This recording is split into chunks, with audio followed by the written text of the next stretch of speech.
Chapter 4. Worst Birthday Ever 01. Catalea's POV. Happy birthday, Cat. Ah. I yelled, falling from my bed. Are you guys trying to kill me on my own birthday? I shouted, glaring daggers at my best friends and my brother. Besides, what are you guys doing here so early in the morning? What are you talking about early? It's practically midday. Nick replied. What? I shouted, looking over at the clock to see it was 11:50 a.m. I jumped up off the floor in surprise. Mom was gonna murder me. I couldn't believe I woke up this late, so I didn't get to prepare breakfast. Whoa, slow down, what's the rush? Merlin asked. I woke up late. Mom is gonna kill me. I didn't get to prepare breakfast. There's no need to worry about that, Mom. Dad and Jasmine went to the pack house early this morning. Besides, you really think I'd allow you to wake up at the crack of dawn to prepare breakfast for people who are capable of doing it themselves on your birthday of all days? The only reason I let you do it otherwise is because you insist that it helps you to wake up early for school, but from the way you're acting now I know better. Dominic said to me with a slight glare. I sighed in relief as I sat back on the bed. Everyone wished me a happy birthday.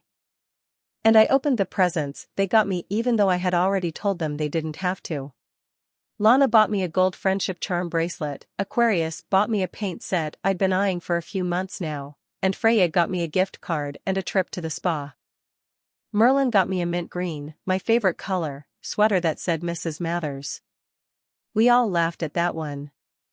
Harley gave me a perfume set made from the sweetest smelling flowers in the Fairy King forest. When it was time for Nick to give me his present, he placed a blindfold over my eyes and led me down the stairs. Then, I heard him open the front door, and my curiosity piqued. Why would he bring me outside to give me a gift? He lifted the blindfold from my eyes, and I almost passed out at what was in front of me. You bought me a car, I whispered, not believing what I saw. Yeah, I did. Alana won't be able to pick you up all the time, and I'm not gonna always be available when your teachers give you unfair punishment and you miss the bus, so I thought it would be better if you had your own car. It's not anything brand new, but it still runs like a pro, he replied. Thank you, I shouted as I hugged him while jumping up and down. I didn't care that it wasn't brand new, even if it was battered and bruised. I would still love it. After that, I showered. Dressed in some skinny black jeans and a light purple tank top, and threw on my sweater that Merlin got me and my knee-high boots. The mall was horrible. They dragged me into every store they could find and insisted on buying me everything they thought looked good on me or something that made my eyes pop. I had to draw the line and make a compromise to let them buy me one suit each from the stores we went into. Or else they would have emptied the whole mall. After 3 hours of shopping, we went to the food court and got something to eat, then we went to the spa courtesy of Freya. After that we went to the pack house. When we reached the pack house at 6 in the evening, the girls had insisted that I get ready at the pack house so they could get me all dolled up to meet my mate. But, of course, I didn't want to go to the pack house. I didn't even want to go to this stupid party. But after Dominic basically threw me to the sharks, aka my friends, I knew I had no choice in the matter. Besides, they convinced me that Noah would be too busy with his mate to have any time to torment me. So I bossed up and followed them there. When we went inside, the first person we saw was head witch Sylvia. Oh, Alana dear, thank goodness you're here. The party starts in 2 hours, and the decorations still haven't been put up yet. Could you go help with that? She rushed out, leading Lana to the decorations with no room for arguments. Catalea dear, happy birthday, she told me, pulling me into a hug. Thank you, Mrs. Lockwood, I replied. Oh please, dear, call me Sylvia, she told me. Sylvia gave all of us a task to do so the party could start on time.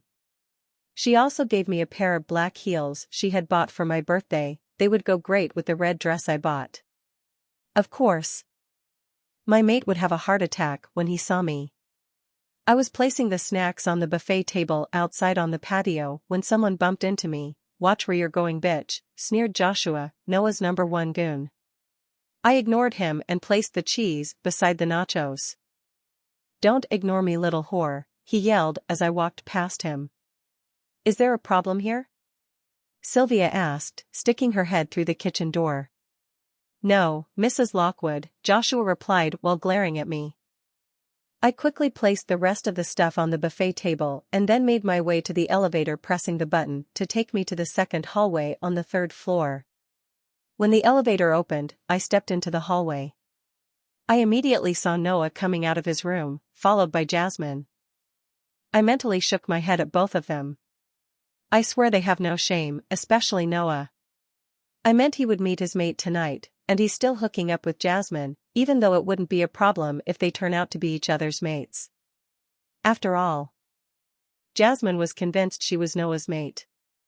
I could care less who their mates were, and if they end up together, then that's not a problem because they deserve each other. "What are you doing up here? No fat freaks are allowed?" Noah said as he eyed me with a look of disgust.